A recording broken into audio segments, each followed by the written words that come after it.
से popular motivational speakers में से एक हैं। Please give an energetic and warm welcome to the one and only Sonu Sharma.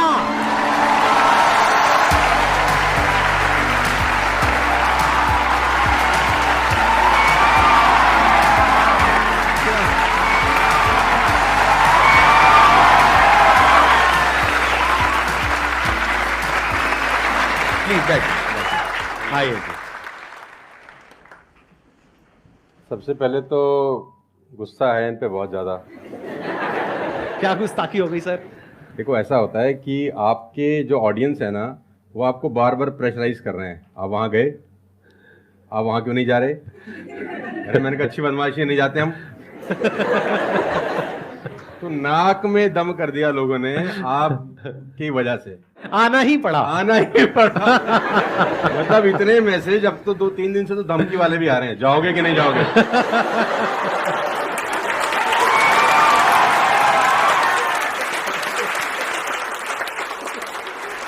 इस बहाने मिलना तो हो गया ना सर? इस बहाने मिलना हो गया। और मैं जानता हूं कि 2-2.5 महीने से हम लोग प्रोसेस में थे कि आपके से मुलाकात होगा, लेकिन अच्छा लगा बच्चों की एनर्जी देखकर और आपसे मिलकर वाकई में।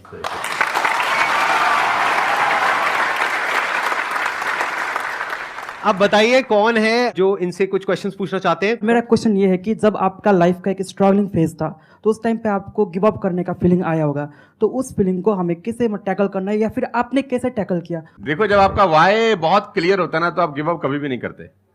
कोई भी चीज क्यों करना है, ये सबसे इंपॉर्टेंट रोल प्ले करता है। There is a book by Simon Sinek called learn your why, कि आप कोई भी काम क्यों कर रहे हैं, है ना। तो अगर आप उस किताब को पढ़ेंगे ना, तो आपको बहुत सारी चीजें सीखने को मिलेंगी। वाई बहुत इंपॉर्टेंट है। मतलब अगर आपका वाई क्लियर है ना, तो कोई भी ऑब्स्टिकल गिराने के बाद, आप गिरने के बाद, नीचे गिरने के बाद आप अपने आप उठ खड़े हो जाते हैं। तो वाई स्ट्रांग होना चाहिए, और वही लोग उठने ही खड़े होते हैं जिनका वाई स्ट्रांग नहीं है।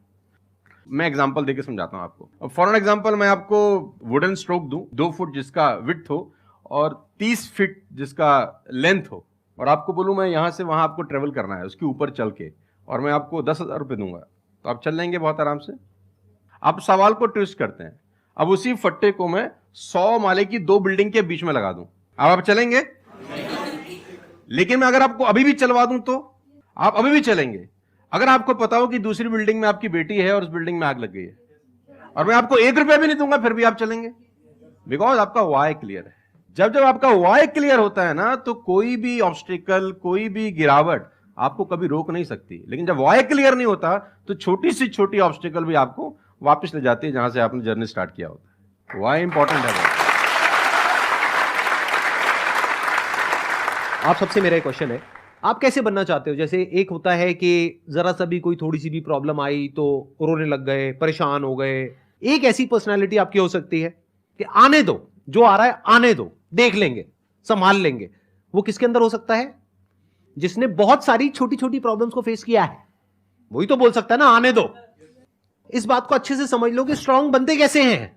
स्ट्रांग बनते हैं प्रॉब्लम से, फेलियर से, स्ट्रगल से, सक्सेस से नहीं। सक्सेस से तो दिमाग खराब होता है हम सबका।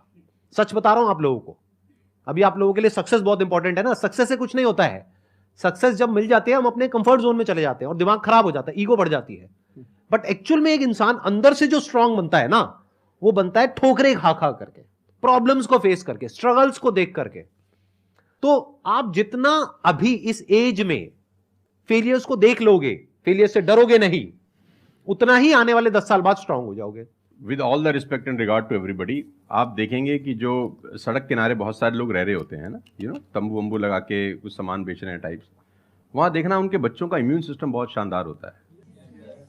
वो सर्दी में, जनवरी की सर्दी के अंदर वो नंगा ही खेल रहा होगा सर, और हमारा पैम्पर्ड बच्चा ब्लैंकेट के अंदर उसको जुकाम हो जाता है, जरा सा हवा लग जाए ठंडा।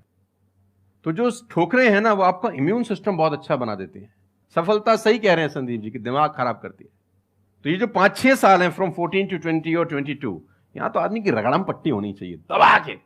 मतलब उसके तो खून के आंसू आ जाने चाहिए कि जिंदगी में भगवान ने मुझे क्या दिया है। सही कह रहे हैं, बिल्कुल सही कह रहे हैं। बता रहा हूं अपना। जो मैच्योर लोग रहते हैं, जिनको लगता है कि यार एक कुदरत टेस्ट ले रही है यार हमारा, वो तो खुद ही बोलता है, अगर 2-4 साल कुछ ना हो ना, ऊपर देख के बोलता है कुछ कर नहीं रहे क्या। Hey, do you have a smartphone? I guess yes, right? So you open any application in your smartphone. मुझसे भरोसा उठ गया है क्या? हाँ सही बात है, भेजो कुछ चैलेंज, मैं तैयार हूं कुछ बड़ा मजा करने ही नहीं के आता लिए। उसके बिना मजा ही नहीं हम आता। तो लोग वो हैं कि हम गाड़ी चलाते हैं ना, 4-5 साल स्मूथ हाँ। चलने लग जाए गाड़ी रोड पे, तो हम गाड़ी रोक के खुद ही खड्डा खोदते हैं सड़क पे। साला इतनी स्मूथ क्यों चल रही है? कोई ना कोई चैलेंज चाहिए यार, मजा नहीं आ रहा यार गाड़ी चलाते हुए।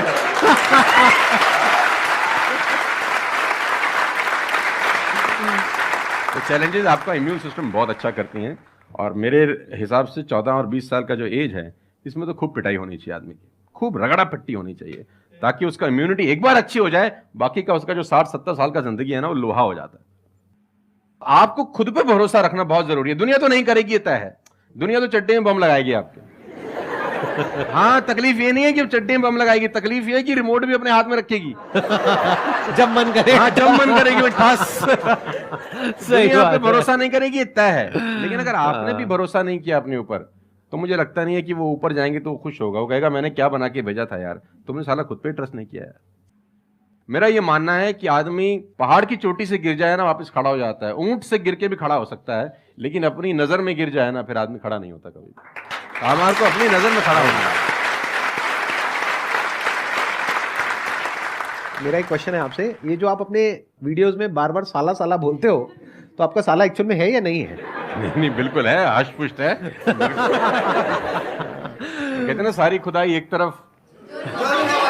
एक्चुअली मैं उसको याद करता हूँ, लोग कुछ और वही सोचते मैं हैं। कह रहा हूं। आजकल का जो दौर है ना, जो मुझे कई बार लोग बोलते हैं आप साला मत बोला करिए, लेकिन साला बोलने से जो वजन बढ़ता है ना बात में, वो कुछ और शब्द उसको भरपाई नहीं कर पाता। वो उसकी भरपाई नहीं हो पाती।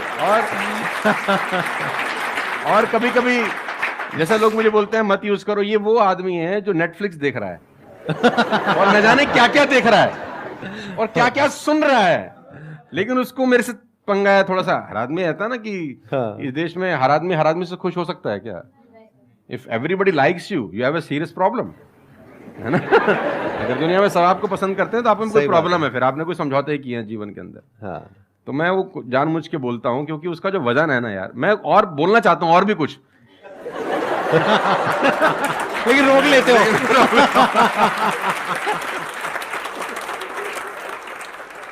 सर मैं क्वेश्चन करना चाहता हूँ कि जैसे लाइफ में सबके लिए सब कुछ क्लियर होती है, नॉलेज सबके पास है, क्लियर कट सब है सब रास्ते के लिए कि क्या करना है क्या नहीं करना। कुछ चीज़ें उनको रोकती है, पता है उसको भी वो क्या रोकती हैं क्या नहीं रोकती हैं, फिर भी वो चाह के वो बंदा आगे नहीं बढ़ पाता उन चीज़ों को लेके। एक नेगेटिविटी उसको रोकती है और उसकी सराउंडिंग उसको रोकती है, मैटर करता है, उसको सब पता है करना क्या है, फिर भी वो रुकता है। सर इसके लिए कोई ऐसा आंसर दो, आज तक किसी ने दिया ना और क्लियर कट हो। भगवान कृष्ण पांडवों के तरफ से गए 5 गांव मांगने हस्तिनापुर, शांति प्रस्ताव। शांति प्रस्ताव लेके गए कि 5 गांव आप पांडवों को दे दो, बड़े संतोषी हैं, वो लड़ाई वड़ाई नहीं करेंगे और पूरी महाभारत टल जाएगी। खत्म, कोई दिक्कत ही नहीं है। तो दुर्योधन ने बोला कि सुई के नोक बराबर भी जमीन नहीं दूंगा। तो भगवान कृष्ण दुर्योधन से बोलते हैं ये धर्म है? उसने बोला मैं जानता हूं धर्म है। उसने बोला करता क्यों है? बोला पता नहीं ऐसी कोई शक्ति है जो मुझसे करवाती है। ऐसा होता ही नहीं है कि गलत करने वाले को अरे मुझे तो पता ही नहीं था चोरी करना पाप है, नहीं तो मैं करता ही नहीं यार।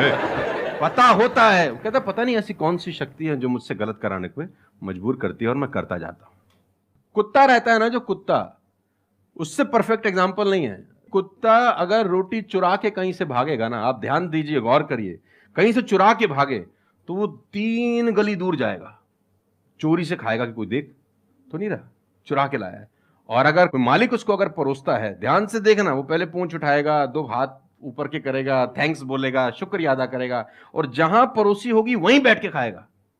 कुत्ते को भी पता है ये ईमानदारी की रोटी है और उस कुत्ते को पता है कि सारा बेईमानी की रोटी है, वो 3 गली दूर जाके खाता है। कुत्ते को भी पता होता है क्या सही है क्या गलत है, तो इंसानों को कैसे नहीं पता हो सकता है? सबको पता होता है कि क्या सही होता है और क्या गलत होता है। बहुत बढ़िया। फिर भी लोग करते हैं, ऐसा हो नहीं सकता। Cigarette smoking is injurious to health, everybody knows ना। अब वो 40 साल तक साला चेन स्मोकिंग कर रहा है और उसके फेफड़े खराब हो गए, डॉक्टर ने बोला भाई तेरी वारंटी खत्म है, तू विल शील लिख ले, तू जाने की तैयारी कर ले। और ये डॉक्टर साहब को अगर इनोसेंटली बोल रहा है, डॉक्टर साहब मुझे पता होता, भगवान कसम मैं पीता ही नहीं, बोल सकता है ऐसे? नो, उसको पता था। पता होने से कुछ नहीं होता। मैं अपनी ट्रेनिंग में बोलता हूं execution is the most powerful thing. आपको सब पता है, सुबह सैर करने से सेहत अच्छी रहती है, हर किसी को पता होता है। गरीब भी कर सकता है, अमीर भी कर सकता है, चप्पल है तो भी कर सकता है, नाइकी का जूता वाला भी कर सकता है, लेकिन फिर भी नहीं करता ना। पता होने से क्या होता है? कुछ नहीं होता। Execution is important. यहां पर मैं थोड़ा सा ऐड करूंगा इनकी बात में। अब इस प्रॉब्लम को सोल्यूशन क्या है? जैसे फॉर एग्जांपल एक बार आपको सिगरेट की लत लग गई, तब अगर आप एक क्वेश्चन पूछोगे तो आपके लिए सिगरेट को छोड़ना, अगर मानो आपको 10 साल हो गए सिगरेट पीते हुए, अब एकदम से सिगरेट को छोड़ना बहुत ही मुश्किल है। मैं बोलता हूं आसान है, लेकिन इतना आसान नहीं है, क्योंकि बायोलॉजिकली आपकी जो ब्रेन है वो मांगेगी उस चीज को। अब सिर्फ साइकोलॉजिकली आप क्रेव नहीं कर रहे सिगरेट के लिए, बायोलॉजिकली भी वो क्रेविंग उठेगी अंदर से। जैसे भूख लगती है, प्यास लगती है, वैसे ही निकोटिन मांगेगी आपकी जो ब्रेन है। तो इसका सोल्यूशन क्या है? जब भी कोई गलत काम करने की शुरुआत कर रहे हो, आपको पता है कि वो सही है गलत है, तभी आपने क्वेश्चन पूछा, आपको पता है कि मैं यहां पर गड़बड़ कर रहा हूं। अब वो गड़बड़ क्या हो सकती है? टाइम खराब कर रहा हूं। एक बार आदत पड़ गई टाइम खराब करने की, उसके बाद बहुत मुश्किल हो जाएगा उसको छोड़ना। बहुत बढ़िया। लेकिन अगर शुरुआत हो रही है टाइम खराब और करने वहीं की, रोक लिया, वहीं रोक लिया, पहली सिगरेट पे आप रुक गए, तो बच जाओगे। मैं आपको संदीप जी को ऐड करता हूं। ये बिल्कुल फैंटास्टिक बात बोली इन्होंने, बहुत जबरदस्त बात बोली। एक गुरु और एक चेला कहीं से ट्रेवल कर रहे थे, राइट? कोई जंगल टाइप जगह थी, तो गुरु ने बोला इसको उखाड़ दो। क्या उखाड़ दो? वो छोटा सा पौधा सा लगा था, इतना सा उंगली जितना बाहर आया था। तो बच्चे ने बोला कौन सी बात है, खट से उखाड़ दिया। हाँ। थोड़ा सा और आगे गए तो 2-2.5 फुट का एक छोटा सा पेड़ था। गुरु ने बोला इसको उखाड़ दे। उसने थोड़ा सा जोर लगाया, वो भी उखाड़ दिया। फिर 4-5 फुट लंबा पेड़ था। गुरु ने बोला अब इसको उखाड़ दे। थोड़ी सी उसको मेहनत लगी, लेकिन उसने फाइनली इसको भी रिमूव कर दिया। अब एक बरगद का पेड़ था करीब करीब 20 फीट ऊंचा। गुरु ने बोला अब इसको उखाड़। बोला महाराज कैसी बातें करते हुए, कैसे उखड़ेगा? बोला यही सिखाना चाह रहा था कि एक बार जड़ें गहरी हो जाए ना तो उसको उखाड़ना बहुत मुश्किल होता है।